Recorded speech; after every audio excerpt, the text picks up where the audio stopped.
அகிலம் உறவுகளுக்கு அன்பான வணக்கம். அகிலத்தின் இரவு நேர பிரதான செய்தி அறிக்கையில் முதலில் தலைப்புச் செய்திகள். ஜனாதிபதி தேர்தலை நடத்துவதில் ரணில் உறுதி, அடுத்த வாரம் வெளியாகும் அறிவிப்பு. மின்கட்டண குறைப்பு தொடர்பில் வெளியான அறிவிப்பு. மர்மமான நிலையில் உயிரிழந்த 4 பேர் விசாரணையில் வெளியான அதிர்ச்சி தகவல். பாடசாலை விடுமுறை தொடர்பில் கல்வி அமைச்சு விசேட அறிவிப்பு. கிராமிய வங்கிகளை உடைத்து கொள்ளையிட்ட நபர் வெளியாகிய அதிர்ச்சி காரணம். உறுதிப்படுத்தப்பட்ட திகதியில் தேர்தல் நடைபெறும், பிரதமர் தெரிவிப்பு. சிறுவனை தூக்கி செல்ல முயன்ற ராட்சத பருந்து, இலங்கையில் பரபரப்பு சம்பவம். போதையில் வீதியில் நின்றவரை மோதிய போலீஸ் பரிசோதகர். கண்டியில் ஊழியரை கடத்தி கொடூரமாக தாக்கிய ஹோட்டல் உரிமையாளர். தொடர்வன விரிவான செய்திகள்.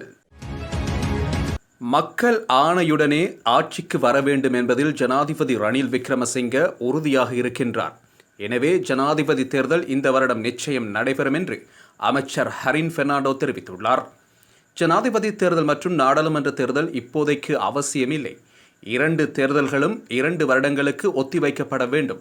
தற்போதைய ஜனாதிபதியே பதவியில் தொடர வேண்டும் என்று ஐக்கிய தேசிய கட்சியின் பொதுச் செயலாளர் பாலித்த ரங்கே பண்டார கூறியுள்ளாரே என்ற ஊடகங்களால் எழுப்பப்பட்ட கேள்விக்கு பதிலளிக்கையிலேயே அமைச்சர் ஹரின் மேற்கண்டவாறு தெரிவித்தார். மேலும் தெரிவிக்கையில், அவ்வாறு இல்லை, தேர்தல் நடத்தப்பட்டு மக்கள் ஆட்சியுடன் வெற்றி பெறுவதையே ஜனாதிபதி ரணில் விரும்புகின்றார்.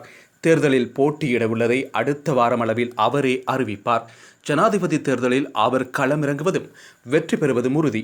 ஐக்கிய மக்கள் சக்தியின் உறுப்பினர்கள் ஐக்கிய தேசிய கட்சியின் பக்கம் வருவார்கள். அதற்கான நேரம் வரும், அதுவரை காத்திருப்போம். நாடாளுமன்ற தேர்தலும் உரிய நேரத்தில் நடைபெறும், அதுவும் ஒத்திவைக்கப்படாது என குறிப்பிட்டுள்ளார். மின்சார கட்டணங்களை 10 முதல் 20% வரையில் குறைக்க முடியும் என இலங்கை மின்சார சபையின் பொறியியலாளர் சங்கத்தின் தனுஷ்க பராக்கிரம சங்க தெரிவித்துள்ளார். இலங்கை மின்சார சபையை மறுசீரமைத்தல் மின்சார கட்டணங்கள் அதிகரிக்கப்படக்கூடும் எனவும் அவர் தெரிவித்துள்ளார். கொழும்பில் இன்று நடைபெற்ற செய்தியாளர் சந்திப்பில் அவர் இதனை தெரிவித்துள்ளார். இந்த ஆண்டில் 2வது மின்சார கட்டண திருத்தம் எதிர்வரும் ஜூலை மாதம் 1ஆம் தேதி நடைமுறைப்படுத்தப்பட உள்ளது. இலங்கை மின்சார சபை பொது பயன்பாடுகள் ஆணைக்குழுவுக்கு இது தொடர்பிலான யோசனை முன்வைக்கப்பட்டுள்ளது. குறிப்பிடத்தக்க அளவில் மின்சார கட்டணங்களை குறைக்க முடியும் என தனுஷ்க தெரிவித்துள்ளார். மின்சார சபையை மறுசீரமைக்கும் சட்டத்தினூடாக மின்சார கட்டணங்கள் உயர்வடையும் சாத்தியங்கள் உண்டு என அவர் குறிப்பிட்டுள்ளார். தம்புள்ளை பகுதியில் சட்டவிரோத மதுபானம் அருந்தி 4 பேர் உயிரிழந்துள்ள சம்பவம் தொடர்பில் போலீசார் விசாரணைகளை ஆரம்பித்துள்ளனர். இந்த சம்பவம் 2 நாட்களுக்கு முன்னர் தம்புள்ளை விகாரை சந்தி பகுதியில் பதிவாகியுள்ளது. இந்த நிலையில் இன்றும் அதே மதுபானத்தை அருந்தி 2 உயிரிழந்துள்ளதாக பிரதேச மக்கள் தெரிவிக்கின்றனர். இந்த சட்டவிரோத மதுபான வியாபாரத்துடன் தொடர்புடைய சந்தேக நபர்கள் பல தடவைகள் போலீசாரினால் கைது செய்யப்பட்டு நீதிமன்றில் முன்னிலைப்படுத்தப்பட்டு தண்டனை பெற்றுள்ளனர்.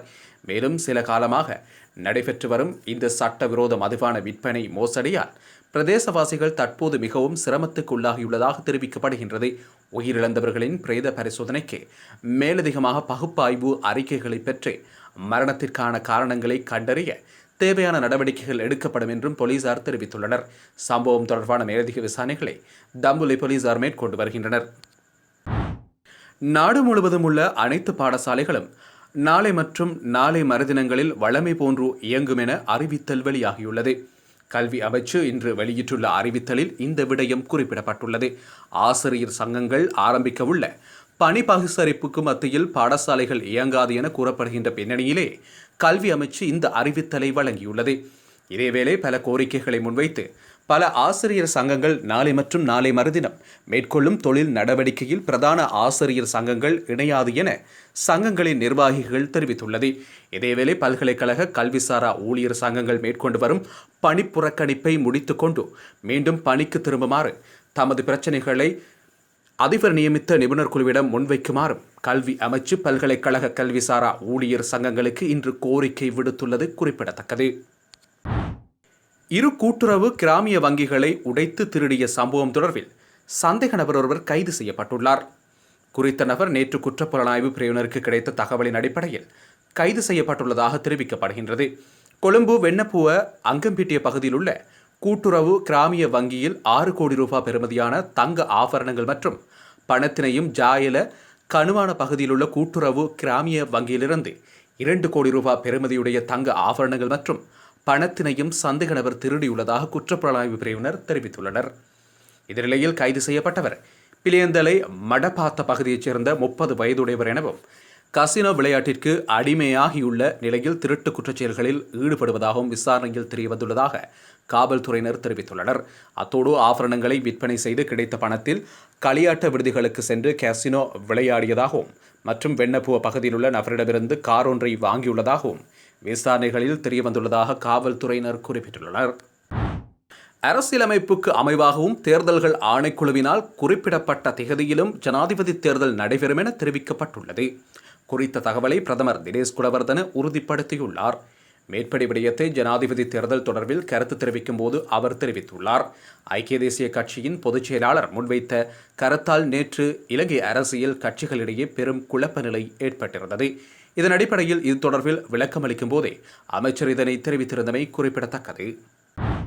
புலனறுவை பிரதேசத்தில் ராட்சத பருந்து ஒன்று முற்றத்தில் விளையாடிக் கொண்டிருந்த சிறுவன் ஒருவரை தூக்கி செல்ல முயன்ற சம்பவம் பெரும் பரபரப்பை ஏற்படுத்தியுள்ளது. இந்நிலையில் குறித்த ராட்சத பருந்தால் பிரதேச மக்கள் மிகவும் அச்சத்தில் உள்ளதாக கூறப்படுகின்றது. சம்பவம் தொடர்பில் மேலும் தெரிய வருகையில் முற்றத்தில் விளையாடிக் கொண்டிருந்த சிறுவனை திடீரென பருந்து வந்து தூக்கி செல்ல முயன்றபோது அதனை கண்ட தந்தை கூக்குரலிட்டதை அடுத்து பருந்து சிறுவனை போட்டுவிட்டு சென்றுள்ளது. இதனிலையில் பருந்து தூக்கியதால் காயமடைந்த சிறுவன் புலனறுவை மருத்துவமனையில் சிகிச்சை பெற்று வீடு திரும்பியுள்ளார். எனினும் சிறுவன் இன்னும் அச்சத்தில் இருந்து மீளவில்லை என பெற்றோர் கவலை வெளியிட்டுள்ளனர். இதனிலையில் குறித்த பருந்தை விரட்ட வனஜீவராசிகள் திணைக்களத்தினர் நடவடிக்கை எடுக்க வேண்டும் என பிரதேசவாசிகள் கோரிக்கை முன்வைத்துள்ளனர். கொழும்பு பிரதான வீதியில் மதுபோதையில் மோட்டார் சைக்கிளை செலுத்தி சென்ற விபத்தை ஏற்படுத்திய போலீஸ் பரிசோதகர் கைது செய்யப்பட்டுள்ளார். போலீஸ் பரிசோதகர் தனது கடமைகளை நிறைவு செய்த பின் இன்று புதன்கிழமை காலை மோட்டார் சைக்கிளில் பயணித்துள்ளார். இதன்போது கொழும்பு பிரதான வீதியில் உள்ள ஹோட்டலுக்கு அருகில் நின்ற நபரை செலுத்திச் சென்ற மோட்டார் சைக்கிளால் மோதி காயப்படுத்தியதோடு முச்சக்கர வண்டி ஒன்றின் மீது மோதியுள்ளார். இந்நிலையில் போலீஸ் பரிசோதகர் போலீசாரினால் கைது செய்யப்பட்டு சட்ட வைத்திய அதிகாரி முன்னிலையில் ஆஜர்படுத்தப்பட்டார். இதன்போது பரிசோதனையில் போலீஸ் பரிசோதகர் மது அருந்து இருந்தமை தெரிய வந்துள்ளதாக போலீசார் தெரிவித்துள்ளனர். கண்டியில் உள்ள ஹோட்டலின் உரிமையாளர் ஒருவர் 20 வயதுடைய ஊழியரை கடத்தி சென்று கொடூரமாக தாக்கிய குற்றச்சாட்டின் பேரில் மாவட்ட போலீஸ் நிலைய குற்றத்தடுப்பு பிரிவினரால் கைது செய்யப்பட்டுள்ளார். சந்தேக நபர் கண்டியில் உள்ள பிரதான ஆண்கள் பாடசாலையொன்றின் மாணவர் சங்கத்தின் முன்னாள் தலைவர் என்பதுடன் போலி ஆவணங்களை தயாரித்து மாணவர்களை அனுமதிக்கும் குற்றச்செயல்களையும் செய்துள்ளதாக விசாரணைகளில் தெரிய வந்துள்ளது. சந்தேகத்தின் பேரில் கைது செய்யப்பட்ட நபருக்கு சொந்தமான கண்டி ரஜபிகல்ல பிரதேசத்தில் அமைந்துள்ள ஹோட்டல் ஒன்றின் தாக்குதலுக்குள்ளான இளைஞன் வரவேற்பாளராக பணியாற்றியவர் என போலீசார் தெரிவித்துள்ளனர். சம்பளம் வழங்கப்படாமையினால் குறித்த இளைஞன் விடுதியை விட்டு வெளியேறி விரும்புவதாகவும் உரிமையாளர் அதற்கு அனுமதிக்கவில்லை எனவும் தெரிவிக்கப்பட்டுள்ளது. இந்நிலையில் குறித்த இளைஞன் விலக கடிதத்தை கையளித்துவிட்டு வீட்டிற்கு சென்று கொண்டிருந்த போது சந்தேக நபர் கெப்பண்டியில் வந்து இளைஞனை பலவிதமாக அதில் ஏற்றி ஹோட்டலுக்கு அழைத்து சென்றுள்ளார். இதன் பின்னர் ஹோட்டல் அறையொன்றில் அடைத்து வைக்கப்பட்டிருந்த இளைஞன் கொடூரமான முறையில் தாக்கப்பட்டதாக முறைப்பாடு செய்யப்பட்டதன் பிரகாரம் குறித்த வர்த்தகரை சந்தேகத்தின் பேரில் போலீசார் கைது செய்துள்ளனர். சந்தேக நபர் நீதிமன்றில் முன்னிலைப்படுத்தப்பட உள்ளதுடன் கண்டி போலீஸ் தலைமையக பிரதான போலீஸ் பரிசோதகர் ரசிக சம்பத்தின் பணிப்புரையின் பேரில் குற்றப்பிரிவு நிலைய பிரிவின் பிரதம போலீஸ் பரிசோதகர் நளின் இந்திக்க உள்ளிட்ட குழுவினர் சம்பவம் தொடர்பில் விசாரணைகளை மேற்கொண்டு வருகின்றனர். இத்துடன் அகிலத்தின் பிரதான செய்திகள் யாவும் நிறைவுக்கு வருகின்றது. இலங்கையின் பிரதான செய்திகளை அறிந்து கொள்ள அகிலத்துடன் இணைந்திருங்கள். நன்றி, வணக்கம். அகிலம், மாற்றத்திற்கான மக்கள் குரல். இந்த வீடியோ பிடிச்சிருந்தா லைக் பண்ணுங்க, கமெண்ட் பண்ணுங்க, ஷேர் பண்ணுங்க. மறக்காம கீழே இருக்க பெல் ஐகானை கிளிக் பண்ணுங்க.